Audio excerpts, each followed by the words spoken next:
ఈరోజు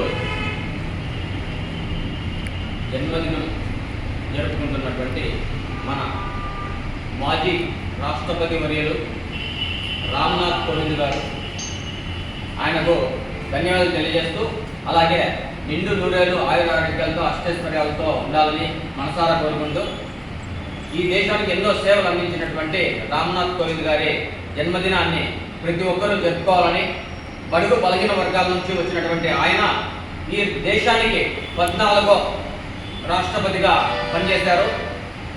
ఆయన 1993 వరకు 16 సంవత్సరాలు ఢిల్లీలో హైకోర్టు, సుప్రీంకోర్టు న్యాయవాదిగా పనిచేశారు. ఆ తర్వాత 94లో బీహార్ గవర్నర్గా పనిచేశారు. ఆ తర్వాత 2017లో భారతదేశ రాష్ట్రపతిగా అధికారంలో ఉన్నటువంటి ఎన్డీఏ ప్రభుత్వం ఆయనను ఎంపిక చేసింది. ఆయన సేవలు మరిన్ని గుర్తించి రాష్ట్రపతి పదవిని అప్పగించి ఆయన ఎనలేని సేవలు అందించినటువంటి రాష్ట్రపతి గారు ఇలాంటి పుట్టినరోజు మరెన్నో జరుపుకోవాలని మేమందరం కోరుకుంటున్నాం.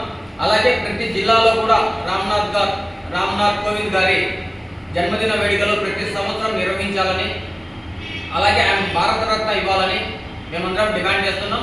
ఆయన కోలి సామాజిక వర్గానికి చెందినటువంటి వ్యక్తి. అటు UP side, Delhi, UP Uttarandhra side, Uttarandhra కదా, ఉత్తరప్రదేశ్ ఆ వైపు, ఢిల్లీ, యూపీ, లక్క అటు వైపు మమ్మల్ని కోలి అని పిలుస్తారు, ముదిరాజుల్ని. ఇక్కడ తెలంగాణ, ఆంధ్రప్రదేశ్లో ముదిరాజులు, ముత్తరాజు అని పిలుస్తారు. బీసీ సామాజిక వర్గానికి చెందినటువంటి రామ్నాథ్ కోవింద్ గారు రాష్ట్రపతిగా పనిచేసినటువంటి ఆయన దేశానికి ఎన్నో సేవలు అందించారు. కనుక ప్రతి ఒక్కరూ ఆయన స్ఫూర్తిగా తీసుకోవాలి. న్యాయవాది వృత్తిలో కూడా ఎనలేని సేవలు అందించినటువంటి రామ్నాథ్ కోవింద్ గారికి మరొకసారి జన్మదిన శుభాకాంక్షలు తెలియజేస్తూ, అలాగే రాష్ట్రంలో ప్రతి ఒక్క యువకుడు,